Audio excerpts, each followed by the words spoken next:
Welcome, coaches, to the IFCA Journal podcast. I am your host, PJ Hedgerton. I would like to welcome our special guest, someone who is close to me, a dear, true friend, and even a mentor. He taught me the ropes to the college game and a lot of fatherly advice too, several times. Al Smith. Here's his bio. He was at St. Scholastica for 6 years, Drake University for 10.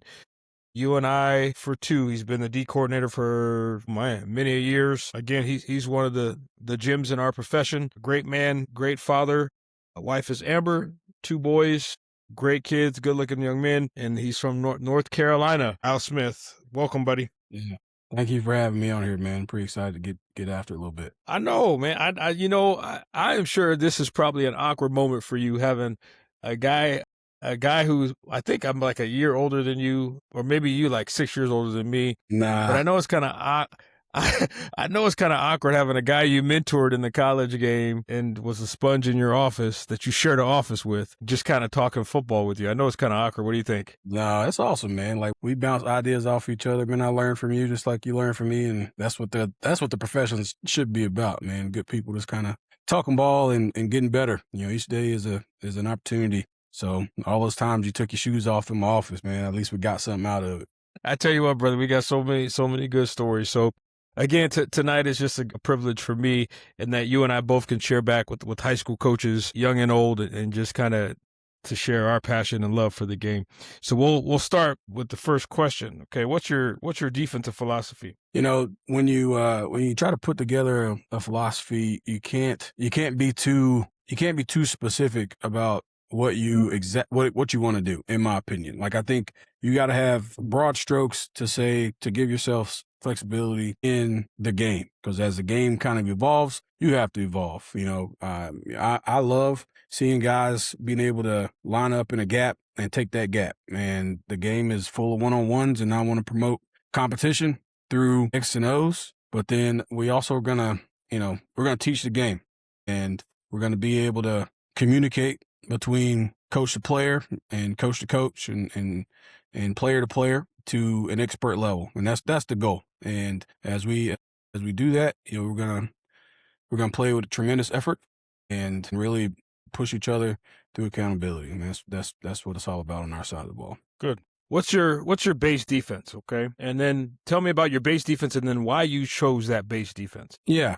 I'm a 4 down single high guy. You know, like I said, I love getting guys at the line of scrimmage to occupy more than the offense wants you to occupy, essentially. You know, they got 5 O-linemen up front, and I think that's the cornerstone to being successful on defense. You got to be able to manipulate and control the offensive line with your defensive line. Try to take 5 with 4 and add the number back. You know, when we play single high defense, most teams want to get into quarterback run game and counter and things like that to try to gain plus, because we got that guy in the middle of the field. So we got to find ways to occupy and make them waste guys. So I love playing 4 down and cover 3, and we'll play some cover 1, and we got some change ups in there.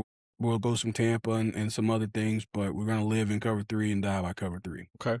Now, my time with you, again, I learned a lot of, again, I'm a even front guy as well. You did a lot of grizz and bear, and then you did some odd stuff, a 3-man front. Tell me a little bit about that. Yeah, the bear changeup is a good one, because obviously it changed into a man blocking scheme. It's kind of like your duos kind of go away, and because we did some different things on our front with patching and we did a great job of changing our edges up and having multiple ways of playing edge, it makes the offense think post snap. And at the end of the day, we are, as the defensive players or coaches, we have the disadvantage of not knowing the play direction or the tempo or, you know, what kind of play type we're going to get. We got to be able to shrink that gap as much as we can. So if we can determine and dictate, okay, this is how this ball is going to bounce, this is where this ball is going to cut, those things are easier to do when you're in a bear front, to be able to change some stuff up. Bear front and 3 down, they're more definitely personnel You got to personnel those things a little bit more. Like if you're going to live in it, I think you got to personnel it from a high school perspective. I would, Right. Yep. because year in year out, you don't know what you're going to have um, on the roster. You really, if you're going to do 3 fun, I think you got to move them. I think you got to stun them unless you got a big hog molly in the middle that can kind of occupy it and hold down the fort to make that center's life difficult. So there is there's value in it, and I'm also a believer in, like, you got to play your best 11. So sometimes at Drake, when we had injuries on the D line, you got to play 3 down to get our best 11 out there to help them be successful. I know offenses also hate going against 3 down because everybody draws up things out of 4 down, and 3 down is kind of tough to deal with. So I like the bare front because you get a 5-2 look, and you get reads are very simple, and gaps are very clean, and it's one-on-one blocking, and the edges are pretty clean as long as again, as long as you got a guy that can control the center. Those change-ups are always necessary, again, to try to keep offenses on their toes, and I like to shift into those things from our 4 down to try to make people think post-snap. Yeah, that's good. You know what? You went right into this next question. Why is it important to have those multiple looks and concepts in your defense? Yeah, I always say, I tell my coaches, like, look, I want to make sure our second level guys know exactly what the front level guys are doing and where that ball should be. Running backs are like water, so they're going to kind of find the crevices just like water would do as running down a creek. You're trying to find the crevices. So we got to think like backs on the second level. In order to do that, we got to be able to force the ball to go where we want it to go. So we stunt a lot and try to take angles away based off of the offset back or based off of tight end tendencies or whatever it is. We try to take some things away to make the ball go where we want it to go. We try to change the edges up. So again, you want to make the quarterback make decisions post snap. You do as much as you can to try to affect the decision makers and the people's touching the ball. The quarterback is the main decision maker, but the center is also the one that is communicating most of the time. Some people communicate with other phases of their offense, but a lot of time it's the center or the 2 guards that are making a lot of communication calls, and you want to be able to present a picture and then change that picture post snap to make them wrong, to make them waste a guy. And that's how you gain the plus advantage in the box, in the run game, in my opinion. So I love stunting. I love moving around. That's the benefit in the 4 down, is that you got a plethora of ways to kind of change the box and move and make it sloppy for the offense. But also, I know if I'm taking, if I'm slanting across the face, more likely that ball's going to cut behind the wash, behind the slant, and we can fit our backers over the top to try to make them waste the gap on the backside of the play. So try to force the ball, go where we want it to go, and then have our guy sitting there waiting on it. Yeah, that's good. All right, now we're getting into the meat and potatoes, okay? Linebacker play, which you and I, again, we coached together, and I learned a lot from you there. What's your philosophy for coaching linebackers? I believe that linebackers are like snowflakes. Everybody's a little different. So you can't coach it one way, in my opinion. I want my guys to have a tool box full of things that they can use. So I coach the inside backers and the outside backers in the scheme. I give them tools. I teach them things that we're all gonna use in some form or fashion. And your athletic strength has got to lean into that technique, if that makes sense. Right. Yep. Everybody's not a thumper. Everybody's not an avoider. Everybody's not a great man tech guy or whatever the scenario, blitzer, whatever it is. But you got to be able to give them tools and teach everybody kind of the same things. I always make a pie chart and kind of show the most important phases of what I believe we all need to know. And one is obviously block destruction. Well, one is eyes, discipline, and key reads. 2 is block destruction. And then 3 is tackling. So that if I make a pie chart of the most important things that I think you have to be great at linebacker, those are the big pieces of that pie. And then you kind of find ways to get the extra reps at pass rush or zone drops or whatever you can. But you got to spend the time on developing those those most important aspects of your defense for your linebackers and what you do. So I use, I have my everyday drills that we bring every single day. We're going to do footwork every single day. We're going to do some form of block destruction every single day. We're going to do some form of tackling every single day. And then if we have extra time, we'll kind of get into those other phases of linebacker play. So you led me right into this next question, okay? What are your key teaching points for the coaching linebackers? Now, again, I've been with you when we've done, like you said, everybody every day at the college level, high school levels, we do our eddies. We have our certain drills that we do every single day. Okay, but just kind of go over what you do daily. Well, on a daily basis, again, we try to teach footwork through our EDDs, which is, we do our pad level stance start stuff where we're going to come out, we're going to walk in our stance, we're going to jog in our stance, we're going to start and stop in our stance, we're going to change direction. We'll do that before practice, and then after that, we'll do a key read drill because those things are tied together, your eyes and your feet. I think eye discipline and not only having the discipline, but also as a coach being able to communicate, okay, this is where your eyes should go. You're looking at this tight end. If the tight end moves, that's where your eyes should go then. Or if I'm looking at this guard, I'm also looking through the backfield to see, my triangle. Whatever read you're telling your guys to have, you got to be able to say, okay, this is your primary read, this is your secondary read. Or when this guy moves, this is your new key. In order to be proficient in your footwork, your eyes have to be locked in. So I kind of make those things, again, the most important piece is like, hey, these are things that you're going to need every single day, no matter what. You're going to need your eyes, you're going to need your stance, you're going to need your feet. So those things are integrated in the EDDs, and that's probably before practice most of the time, where I try to steal them during maybe a special teams period that they're not involved in or whatever it is, but try to get some extra reps at that stuff so that it becomes second nature. I'm not thinking about where my eyes should be because it's already second nature. I already know what's going on.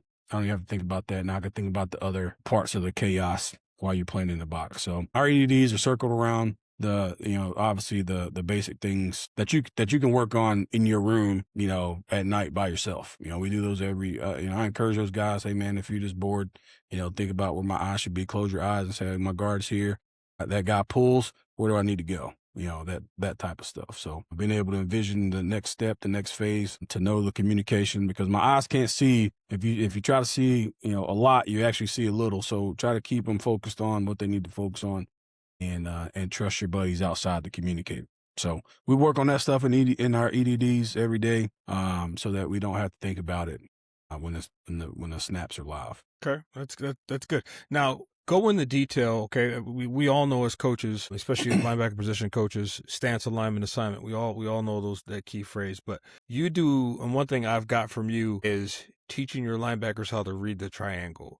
Go into depth and explain kind of what that means, because most of the time high school linebacking coaches, okay, we're reading guard through quarterback or guard through running back, Yeah. or something like that. Okay, so go into Yeah. how you teach your triangle read to your Sure. linebackers.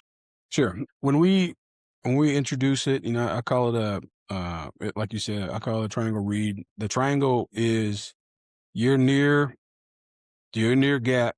Picture this in your brains. We got a B gap backer sitting in the B gap, and there's a guard, there's a tackle, and to the backfield. So when I'm first introducing it to a freshman, I talk about just reading that guard. Hey, I'm on this leverage of this guard. I'm reading that the screws on the top of his helmet. I'm trying to see through the backfield. All right, and then I want to see the next available space inside of that person. So if I see the guard, I need to be able to see the center in my peripheral vision. So my focus is on the guard, but I'm trying to see that center in my peripheral vision so that I can see if something is changing my gap, some kind of gap scheme or whatnot.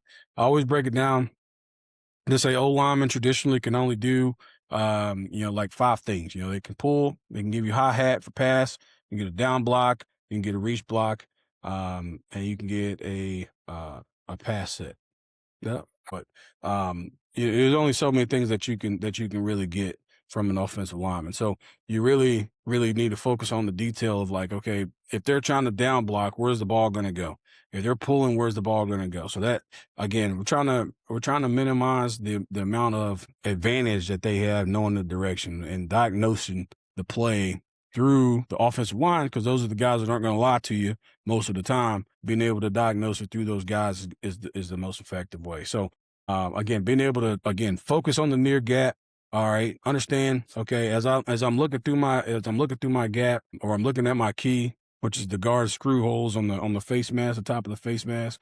All right, can I see the running back on my side, or is the running back opposite? Okay, if the running back's on my side, then I want to get closer to my key, because traditional run game says the most common run play in football right now is inside zone. So if the mesh point is going towards my key, all right, I want to make sure I get leverage from the backside part of that key, which is the tackle, if I'm a B gap player, if that makes sense to you. So I want to create as much space as I can to give me enough opportunity to make sure I'm right in what I'm thinking, and then I can kind of I can move accordingly. If the back is not in my near key, okay, then that means that that thing is coming towards me more than likely. But again, playing off of inside zone rules, all right, that guard should be now designed to block me. So I want to take a step and get a little bit more width because I want to create as much space as I can from that guard to make sure I get my key or I get my read to be the right key, and then I can move accordingly based on what the coach is going to allow me to do. I'm a rock back guy, so I like to rock back behind it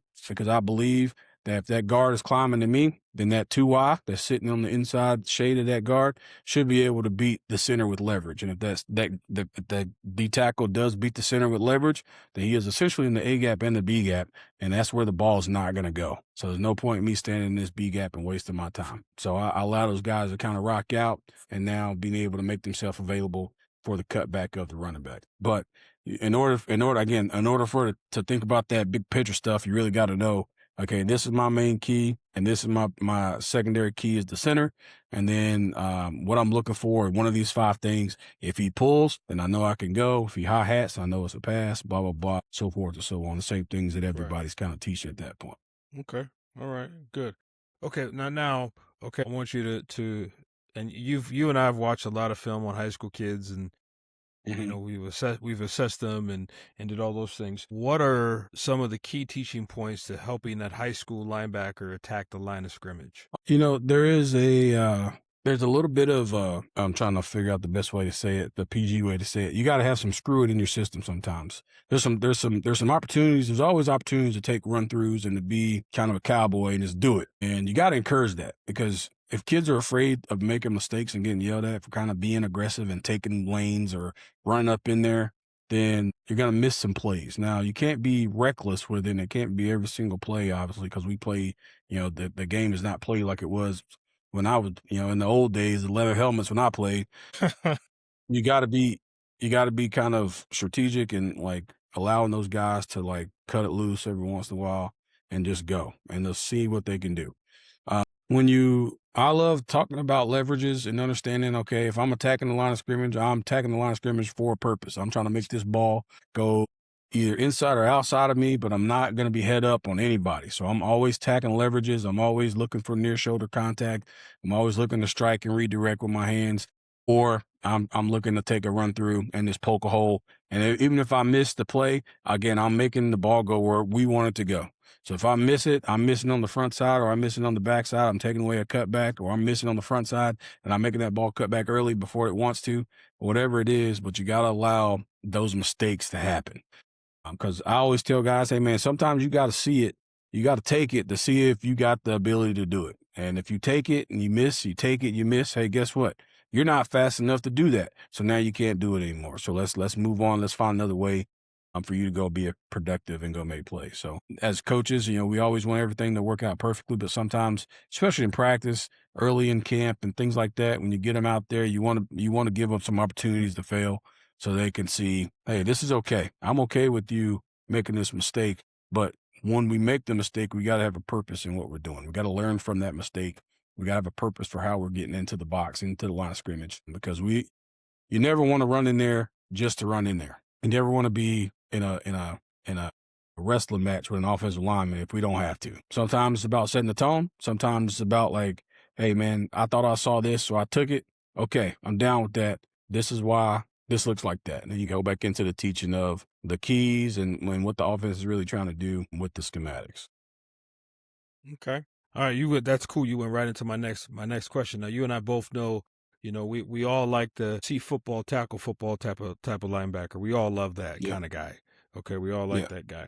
Now, what happens when you got that guy who's kind of timid and he's a reader? Okay, we've had that type of linebacker too. That is kind of mechanical. Okay, he's kind of robotic compared to the person who's going to attack. How do you balance that, and how do you teach the tackle football guy to read and slow down, and the reader to be more aggressive? How do you balance that, either individually or also in your scheme? How do you balance it? Yeah, it's really, I had one of those see ball, hit ball linebackers this year at UNI, and it's really it's one of those like proofs in the pudding type of thing where it's like, okay, this is why I'm telling you to slow down because you're force fitting yourself into these spaces and the ball's not there.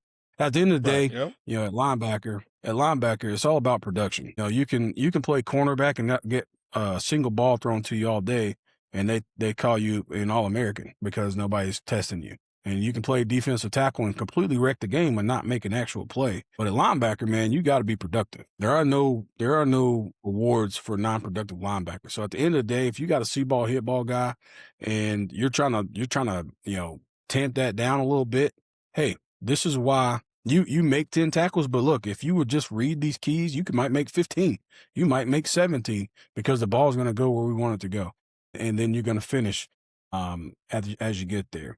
That timid guy, that robotic guy, again, just being able to encourage, but you can't, I don't think you necessarily need to change him to make him a thumper or to make him a see ball, hit ball guy. You got to lean into it. You don't want a room full of those guys, but there's value in a guy that's going to be slow and methodical and technique sound and in the right spots when you need to be there. In my opinion, I value the tackle for no gain as much as I value the tackle for -3 because in my opinion, we're both being effective. We're both things is more high risk, high reward. One is more conservative and like, hey, let's get the second and 7. All right. There's value to both pieces. I personally am a believer in like, I'm not trying to change who you are as a player, I'm trying to make you more efficient. Hey, this is an opportunity. At the end of the day, like we all want to see our backers like fly around and smoke people. Correct. Yep. Did you get the guy? Did you get the guy on the ground? Because at the end of the day, if you can smoke him for a 9-yard gain, and guess what? That's a 9-yard gain. I don't buy into you have to be physical to play the position. It's not like that anymore. It's not like ISO running at my face. It's me and this Correct. fullback 27 times in this game. It's not like that anymore. So the see ball, hit ball guy is devalued a little bit now, especially with targeting, especially with some of the other things. You got to be a cerebral backer in today's game, or else you're going to get cooked. I don't care if you run a 4-4. It doesn't matter. If your eyes aren't right, if your feet aren't right, if you don't know the scheme, you're going to be a bad player. Now, there's some avenues to say, put the best athlete on the field and let him run. Yeah, that guy's going to make a lot of plays and his highlights going to look phenomenal. But in real life, as a coach, you're sitting there like, man, yeah, you made these tackles, but you could have made more. You could have been more efficient if you worked on the eye discipline. So again, I keep saying it, but I'm a believer in the keys. You focus on the keys, you focus on the leverages and alignments, and you focus on those details, and you kind of let the players be the players. Yeah. No, I totally agree with you. I've always felt that there's a place for both type of linebacker. But Yeah. what I've always found out is those readers are normally like a TP. I mean, they're usually outside linebackers, the mechanical type of kids that make those kind of plays that are slow Yeah. readers, and then you usually have a big thumper in the middle or whatever it is, especially at the high school level. Yeah, and those two styles do play well together. You know what I Right. mean? Because Right. that technical guy is going to be where he's supposed to be most of the time. He's going to be where he's supposed to be when he's supposed to be there. And then that thumper can play off of that.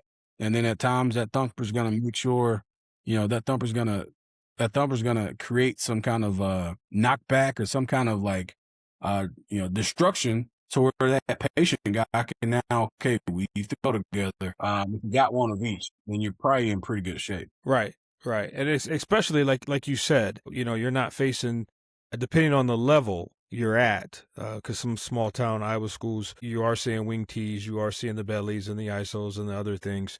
Okay. But at the higher level, you're seeing more spread stuff. So it's good to have a little versatility with your backers. Yeah. And again, it all depends on your scheme and what you're comfortable, teaching and kind of limiting. Some guys like me that teach a whole bunch of stuff and then hope that you can pull those tools out at a time, Right. which some people see that as, a jack of all trades, master of none. I see that as like, yeah, I'm a jack of all trades. Maybe I'm not a master of none, but I'm pretty daggum good at the trades that I do have. You know what I mean? But hold I on. got, a big. Hold on, I want to cut you off real quick. I want to elaborate on that because I think that's great for especially our young coaches to understand that is okay. And again, I walked into to your linebacker room with the process of okay, I'm going to teach this, and this, and this, and this, but you taught a wide range of things, hoping to make it stick. Okay, kind of explain that. That's a unique for a high school coach to come into that. Like, okay, we're taught, hey, coach this, have a plan, blah blah blah, be done. Where at the college level, when I was with you, it was you taught all kind of stuff. Yeah, and I think when the way I kind of set it up, in camp or in spring, we get those opportunities, and you guys get that stuff in high school. You get some off, summer works or whatever it is, but you try to teach some things that maybe it's not their primary. You teach this kind of block destruction, or this kind of pass drop, or this type of man covers technique or blitz technique or whatever it is. You try to teach a couple things, and then when it's available, we be like, hey man, you remember we talked about this dip and rip technique? Let's use it in this scenario. We got that, we can pull it back out. So it's really like, you learn all these different languages, and you don't really need to know French when you're sitting at McDonald's, but hey, when you go to France, hey, it's nice to pull that out. You know what I mean? It's nice to have something now to say, man, I don't know it great, but hey, I can order a burger. I can order some duck or whatever they eat in France. You know what I mean? And be able to use that information at that point. So I think if you only have a fastball, then you can only use a fastball. But if you got these other pitches in your arsenal, then hell, maybe throw a curveball every once in a while to throw people off. You got to have a way to not be so methodical on tape and mechanical on tape. There's things that offenses are looking at, say, okay, if I get this guy in this scenario, then he's going to do this. Well, if you have tools in your box, then you can pull those out. Maybe you're not doing it 14 times a game, but you can pull it out and use it when it's available, when you need to. Okay. So you again, I think you got to make the important things important, but you also want to teach. You want to teach the game and say, okay, we're using this technique because this is where the ball is going to go. We're using this technique because this is how their offensive linemen climb, and we think that the ball is going to get cut off by this guy. So we want to use this kind of fallback technique or rock back technique to get the offensive lineman out of position or get him out of control, trying to cut me off to a spot, but the ball's going to be back there. Things like that. You don't allow other things to dictate what you do. I guess that's kind of what I'm a believer in. You don't have to be a master. If you're a master at something, it's really hard to be master of multiple things. So if you're really good, hey, I'm a thumper. This is what I do. If it's the only thing you do, at some points you're not going to be able to do it. And then what are you? If you can't thump because they got you in space all the time, you got to break down and make a tackle. Maybe you got to learn that. You got to be able to teach that. You got to be able to develop that part of your game, or else you're not going to be you're not going to be a good backer. Correct. All right, we're winding down to a couple more questions. I think I got one question and then another goofy question at the end. But what's your plan for the week going into practice? Like I said, so I try to look at what the offense is presenting to us that week, and I really want to spend EDDs or EDDs. That's going to be out every week, obviously. That's why they call EDDs. But I want to be able to pull certain techniques, certain things out of the pocket with each week. So there are drills that we do. I call it fast flow drill. That's our 3-man read drill. I can pull it out whenever we need it. Hey man, our eye discipline was terrible last week. We need to bang it. It needs to be important. Or we were bad at getting off of blocks. We're staying suction cup, so we're going to do this bull snatch drill, and you name it so the kids remember it, so you can get into it and be efficient in your time. Here at UNI, we have 5-minute periods, so I get probably 10 minutes of indie during a game week, or during a Tuesday practice. I get 10 minutes, so I got to be efficient in my time. So that means I might be in that 10 minutes, I might need to work 3 drills because we need to work it for whatever scheme we're going to be going up against in scouts or whatnot. So I got to be efficient at what I'm doing, and I got to have the drill set up before I get there, and then it's bang, bang, bang. So I really you always have to plan it. So I don't know if that needs to be said, but you always need to plan it, and then I plan it throughout the week. And the week on Monday, because Monday we go Tuesday, Wednesday, Thursday, these are the things that we need. And throughout that week, if Tuesday practice, man, we were terrible in this facet, then one of the extra ones are going. So okay, we need to work on blitz this week, but our eye discipline is the primary. So we're getting rid of blitz this week. We're gonna survive. What do we got to survive when we blitz? Because our eye discipline has to get fixed. Or our block instruction wasn't good enough on Tuesday, so I'm kicking one of those other drills out on Wednesday, and I'm rolling with it. But I want to have a plan each week or each day to make sure I hit on the important parts of what we're doing. And then if I feel pretty good about it, then we'll walk through the schematics. We'll walk through the blitz pass. We'll walk through those things before practice, and then before the walkthrough on Friday. We'll just kind of make sure everybody feels good about the communication, and then we're kind of hazing the board at that point. We'll roll with it. So being able to plan it and being able to prep it, but making it specific to what you need throughout the week is important. You can't do the same drills that you did against Team A that you're going to do and do them again versus Team B, but the Team A and Team B are presenting two different problems. So you got to work what you need to work through the week at hand in order to be in front of the problems, if that makes sense. Good. All right. Last question. This is kind of it's a good question. You can be yourself here. Okay. What was it like in your office, or I should say my office, sharing There we go. Sharing a room with me and eating noodles and all those things? What was it like? Yeah. What was? I'm glad you brought like? that up. I'm glad you brought that up. So like, there would be times where I come into my office and you already got your feet up and then move my chairs around, eating my food when I get there. And I'm like, bro, when did you even get it? Like I'm leaving the meeting, or I'm leaving or something. I'm coming back in the office thinking I'm gonna have some time to relax in the quiet. And now we sit in there cooling it. But the only thing that really I'll never forget when I came in there and I saw you with your bare feet out. I'm like, what is happening right now? Like, what are we doing? What are we doing? Hey, And, brother, that was awesome. Hey, sometimes you just gotta enjoy a little break. Yeah, let them breathe. Let them breathe. Let I them ain't breathe. mad at it, man. It was awesome, man. It was no, the funny, what was funny is one time I came in the office. Oh man, I don't remember what it was, but I remember I came in the office and you were watching like the Kurt Warner movie. I'm like, bro, what is happening? What's going on? You remember that? Yes, I do. Like, what is going on? Like, you got the lights off and the mood set and stuff. I'm like, bro, did I walk in? Like, my bad. See, coaches, listen, see, us college guys, we tend to, we don't always just, sit on Twitter and look at the portal. We watch romantic type movies as well.